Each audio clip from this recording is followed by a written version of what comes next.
different format. So a parabola is either going to open, and you didn't do the y squared ones before. So if it's a y squared, it's going to open left or right. If it's an x squared, it's going to open up or down. So if it's a y squared, it's in this format. P is what tells us a lot of this information.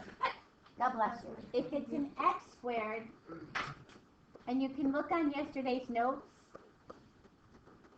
to see that P is what's going to tell you where it's opening. If P is positive and it's a y squared, it'll open sideways towards the positive, to the right. If P is negative with the y squared, it's opening sideways towards the negatives. So think of it that way. If it's an x squared and it's very similar to your quadratic, it's just in a different way, and even you guys did this last year, this was your vertex form of your parabola. So it's similar to that, just a little tiny bit different. So we kind of move things a little bit around here, but not too much.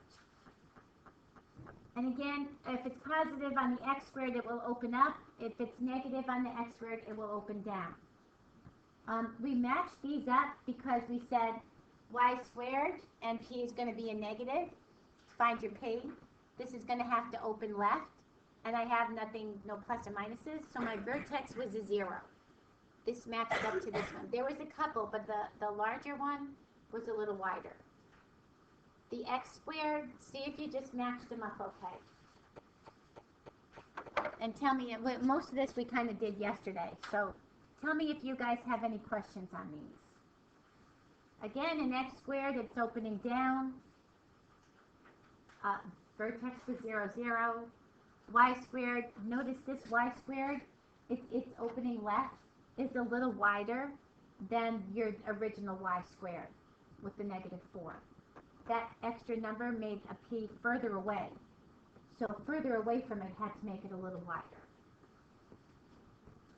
And we'll see that. We mostly sketch, so our sketches are not so bad. Now here we go. We changed the vertex on you. So the vertex changes off the 0, 0, but the p, if it's positive, will still open to the right. If it's a y squared, up if it's an x squared, and vice versa. So find your vertex. These were probably easier to find if you found your vertex, right? Because I don't think they had any of the same vertex. Oops, maybe they did. No, I don't think they had the same vertexes at all. So it might have been easier to spot with just the vertex. And then we got into putting this in our standard format for this. So the square always going to go on the left side, and the other one on the right side. The p is going to go into the right side. Like this one's set up perfectly for it. Why did you square the whole 51? No, I didn't. I multiplied it by 2 to get rid of that fraction. Could you divide both sides by 2? Yeah, you just have to flip this one over when you get here. So I multiplied by 2 and got rid of that, and then I reflected it to put the square on the left-hand side. Keep your square on the left-hand side. And the coefficient in front of the square has to be 1. The coefficient in front of the non-square is where the p comes in. Now, the reason why we do p is, for you guys that weren't here yesterday, we have a focus and a directrix that we have to find. And we'll work more with that today. Your p and your value of p is used to find where your focus comes inside, like this, and your directrix comes outside. We did this for down here. We'll work more with it again today. But the distance from p is the distance away from your vertex. The focus is always inside, and the directrix is a line outside. You have the formulas for them on the other sheet, but try to get a better feel for the graph rather than use the formulas.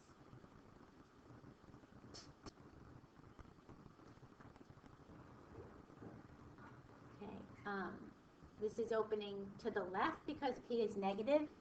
You're focused, you take this out and you set it to 4p. So your p is -3/2. So to the left of this, to the left of 0, 0, would be negative 3/2, 0. That's your focus point. To the right of it, because it's your x that's changing, x equals, there's the line, 3/2. There's your directrix. The line is a directrix, the point is a focus. The focus has to come inside the parabola.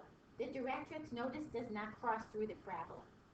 So that's either going to come to the left or right, or underneath it, or above it. It can't cross through it. I know we did one or two of those, but let's go through a couple more. So 65, move the y over, get the x squared by itself again. And it looks similar to the other one, but now it's an x squared. And your p is negative 3/2 again. But now you're going up and down. Your y is changing. This has a different vertex than the 0, 0. Find your vertex. It's opening down. Give me a sketch. Today, we'll work more with intercepts. Like, how wide should I make this thing? Should it be wider? I'm not really sure what the 8 does to me. Does it make it be narrower? Does it make me be really wide? Where am I going to cross the other axis? So today we'll work on your intercepts a little bit. Remember, we're sketching, so we're not making tables, but we're finding the intercepts for the axes. Because what's going to happen is, like sometimes, well, none of these so far, but sometimes, where do I relate close to this axis? These didn't have one that I had to worry about. Okay, and then the last one, I think we did this in class. So while you're taking a look at this, that is what format should I get this into? So find the square. The square in this case is y squared. So I need it to look like this.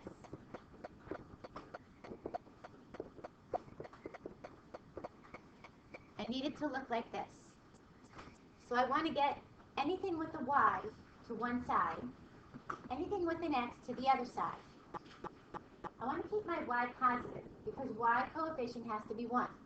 So I'm going to move this y to over here for now, and this y to over here. Do we have to write plus y, or can we just like stop? No, you're fine. I do that just so somebody says, where did that come from? At this point, you can just switch them around. Now, notice the y is on the left-hand side. So all I'm going to do is reflect this statement. And the y is the only one that can complete the square, because it is the only one that's squared. So I'm going to leave a little space to complete the square. Now, whenever we add to one side, it's an equation. We have to add to the other side. With me so far? So I just put my y's to one side because I've had the square. I have to keep that positive because my coefficient has to be a positive 1. And I left a little space because that's the square. I don't have to complete the other side because there's no square. So now, what's half of 2? 1. What's 1 squared? 1. Nothing to take this out of, so if I added 1 here, I add 1 here. So I've got 4x minus 32. Now I need that to be x minus something. So I have to, whatever this number is, factor that out. Not a greatest common factor, but I got to factor it out. So I take out the 4.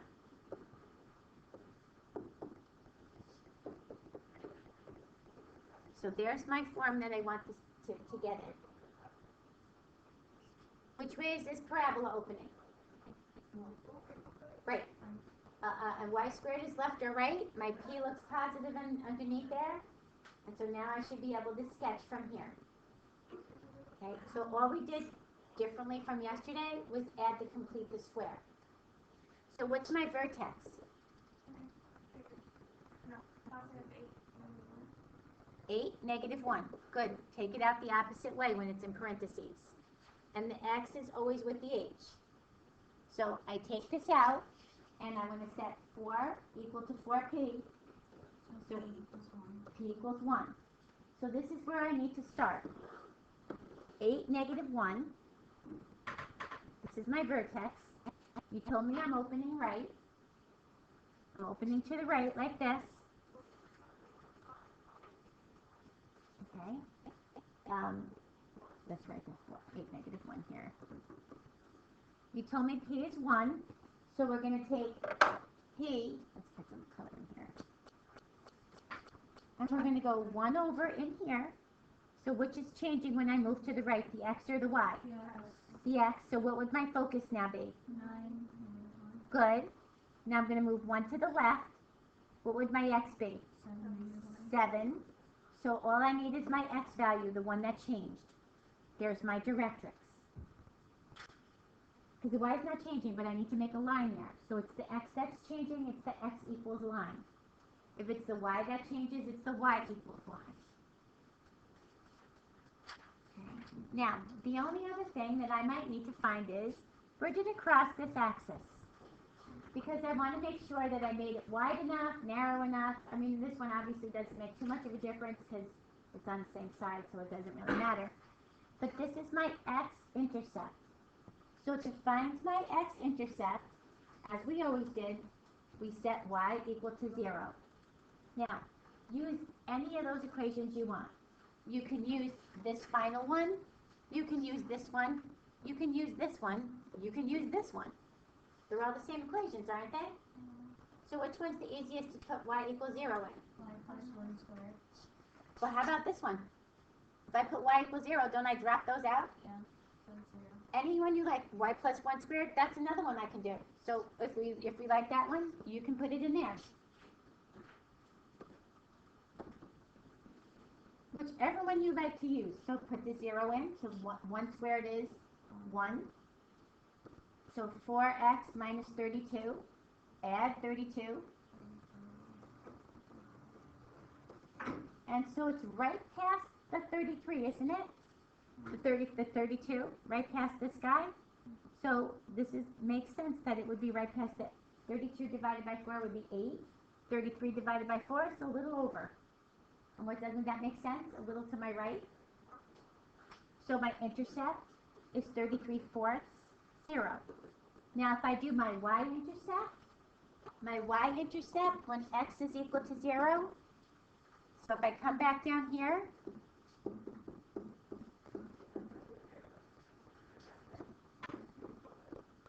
so if I plug this in, this becomes -8 times 4. Can I take the square root of a negative number? No. No real y-intercepts. And I can tell that by my graph, right? I'm not crossing that y ever. So I have no real y-intercepts. Now, on your homework, if you have no real intercepts because you see it has no real, you don't have to give me this. On the test, you do have to give it to me. You have to show me that you're right, it doesn't have any real. It's also a good check on your homework because then you decide if something did work out and you saw a y-intercept, wouldn't you know maybe you did your graph backwards or something went wrong? So, I mean, it's a good check to always do your intercepts. And you can do it from whichever equation you decide to pull it from because they're all the same equations. If you like to put the y's in here, and then this would say 4x minus 33 equals 0, add 33. It's fine there too. They're all going to come out the same.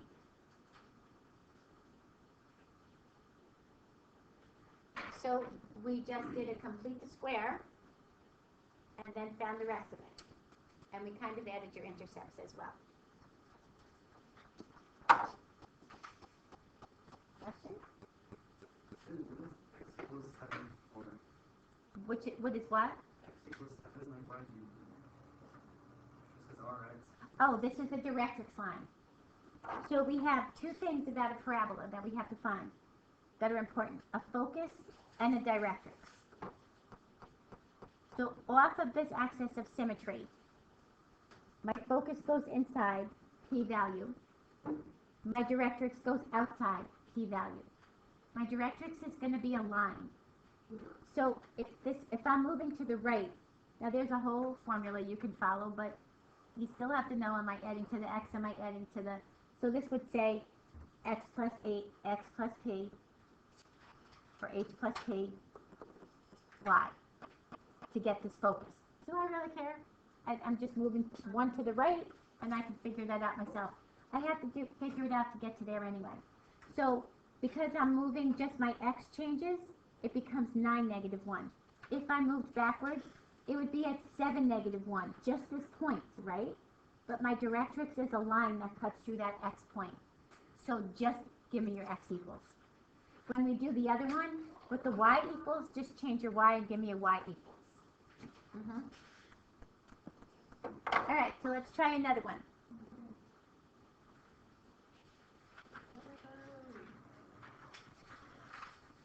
Okay, so now we all get worried about that fraction, c, so we have to get rid of it.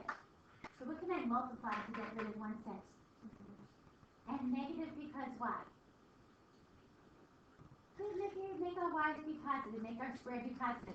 If we left the negative there, then my x squared is also going to be negative. I mean, I have to move it to the other side and move it back again, but why not just get rid of the whole thing? So we're going to multiply both sides by negative 6. This is a factor, this is a factor. So all I need to do is multiply one factor, and that would be it. God bless you.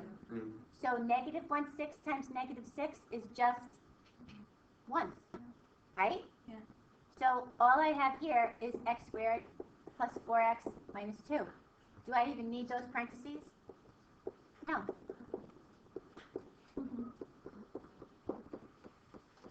Now, which one am I going to complete the square on, the x or the y? The x. So what should I do? Move the 2. I'm going to add 2 to this side.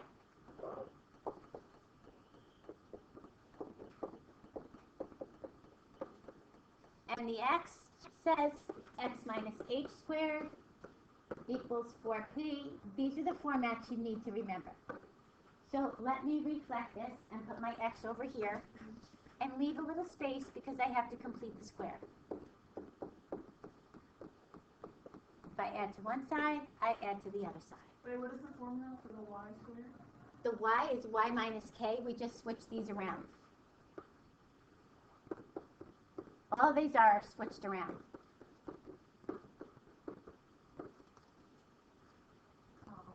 Okay, but the square still stays on the left. Easiest way to remember it. So half of 4x is 2. Okay, half of 4x is 2. And 2 squared is 4. So if you add 4 here, you add 4 here. I have to get I have to get the y minus h thing. So I have to take out this negative 6. So what does that give me?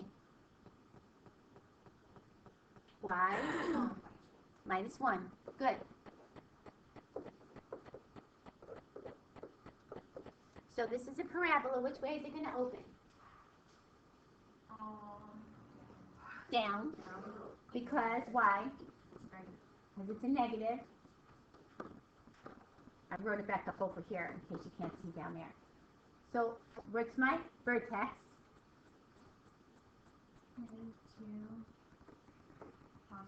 Positive 1. And let's set this equal to 4p. Divide by 4. 3 over 2. So, 3 over good. P is negative 3 over 2.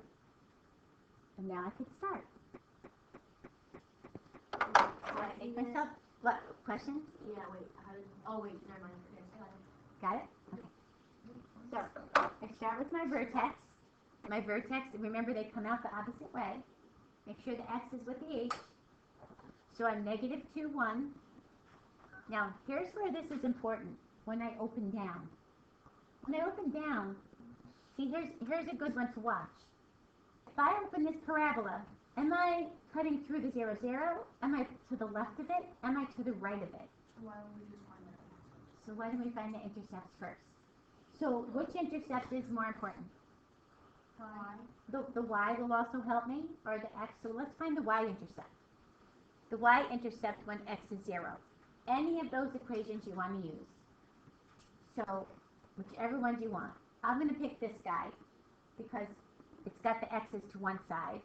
And we did the other one the last time. So when x is 0, out comes this, out comes this. Wait, why did you put square? Why did I put square? I don't know. Okay, take the square out. Here is my square. So negative 6y is equal to negative 2. So can we just reduce it to 1/3, right? So 0 and 1/3. Ah, doesn't that make a good difference to me? Very small, barely above that. See it? Now I know exactly where to place my parabola because of my y-intercept. When I do my x-intercept, it should confirm just a little bit of the x, right? I should be able to see that when I do my x-intercept. We're going to hold the x-intercept off for a minute. So this is negative 2, 1. Now my p-value is negative 3/2. When I go up and down, am I changing the x or my y? Your y. So it's like this is off this axis. Now again, my y right here is at a 1. If I'm coming down 1.5, where's it putting me? Down, under this guy.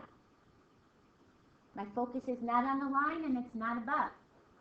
So if I took 1 and I went down 1 and then another half, isn't this negative 2, negative 1/2? Without a formula, just using my graph, my sketch. If I'm coming down negative 3/2, which is the same as negative 1.5, off of my y, I come down to 1 and I come down a half more. So my point is negative 2, negative 1/2. That's my focus point. My directrix says go up 1.5. And I'm only changing the y, right? So my directrix line is going to be a y equals line because I'm only changing the y. So let me just add 1 and 1.5 to give me 2.5, and then just convert this to an improper fraction. There's my directrix.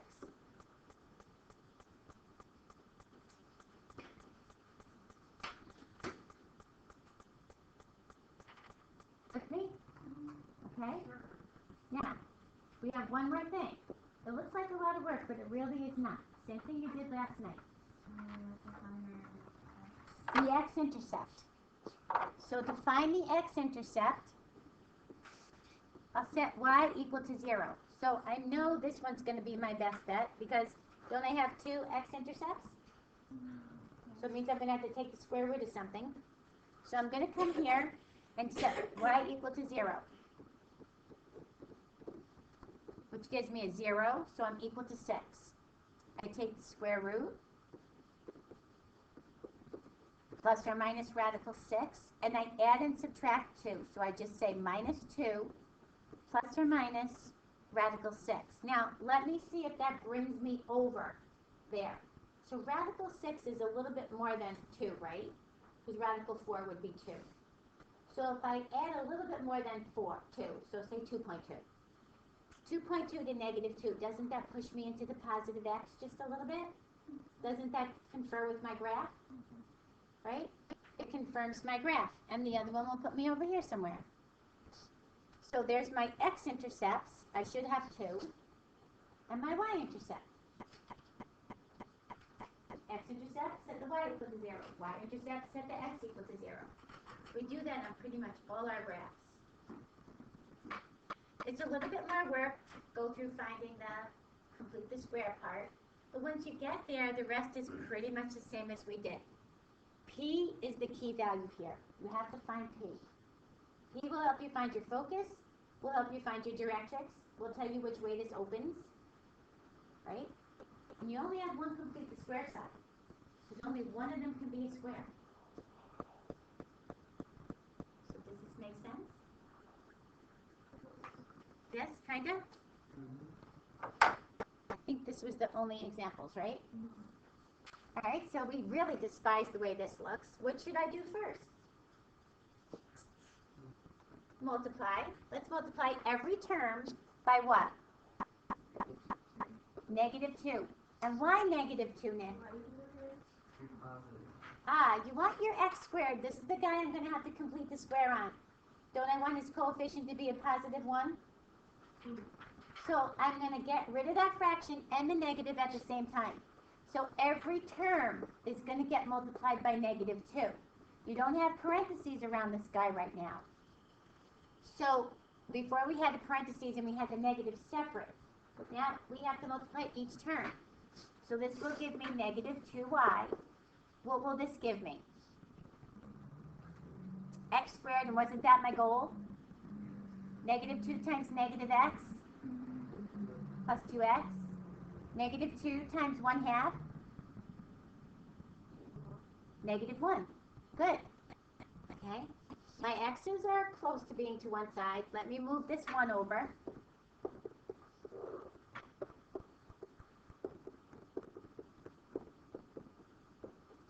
And let me just reflect it again. Keep your square to the right-hand side. Leave a space to complete the square.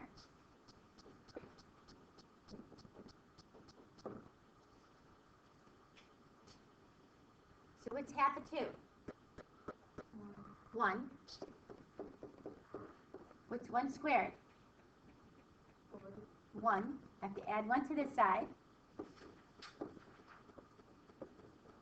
What do I have to factor out? -2. What am I left with?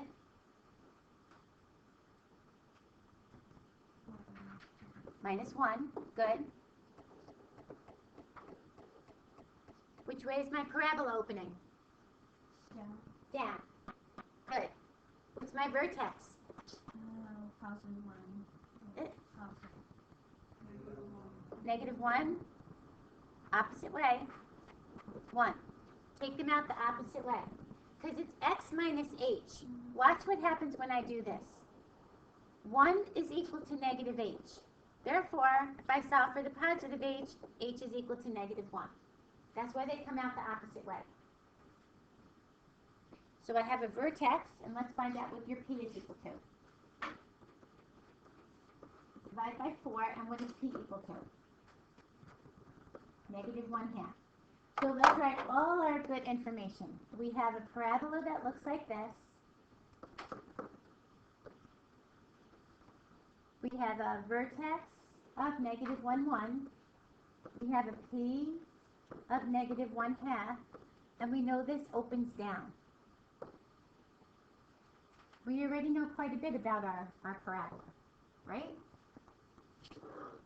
So I'm going to graph it at -1, 1. Oh, I'm in the same position again. Where is this falling when I turn it down? So what one would you like me to find? And find the y again? So I know where it's crossing the y. So we'll find your y-intercept.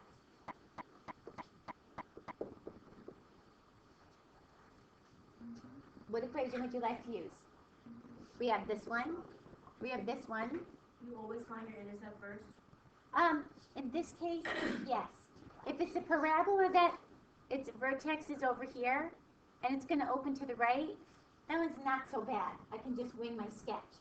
But my sketch is kind of critical here. Where am I compared to that vertex, to the 0, 0? Yeah. Like, where am I compared to that? So it's easier to do that. I'm going to use this guy. I like to use it when I can get rid of this whole x side.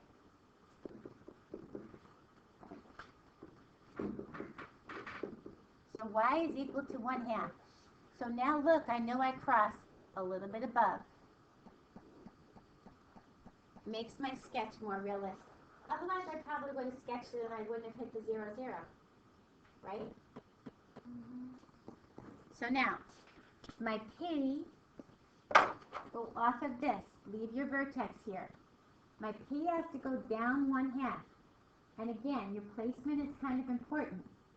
Your y is 1 from here to here. I'm only going down 1/2. So look, my focus is coming right inside there. So my focus is dropping 1. So what's the coordinates of my focus? 1/2. 1/2. Good. My directrix is coming up 1/2, and I'm changing my y, right? So just take 1 and add 1/2 right now. 1 1/2. So y is equal to 3/2. There's my directrix.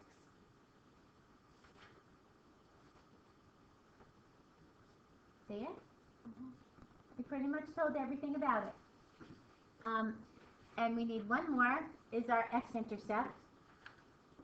And y is equal to 0, so we know we have two of those, so go to your squared one.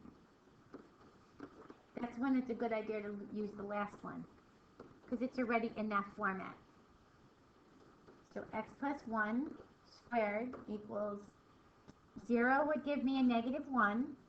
What's negative 1 times negative 2?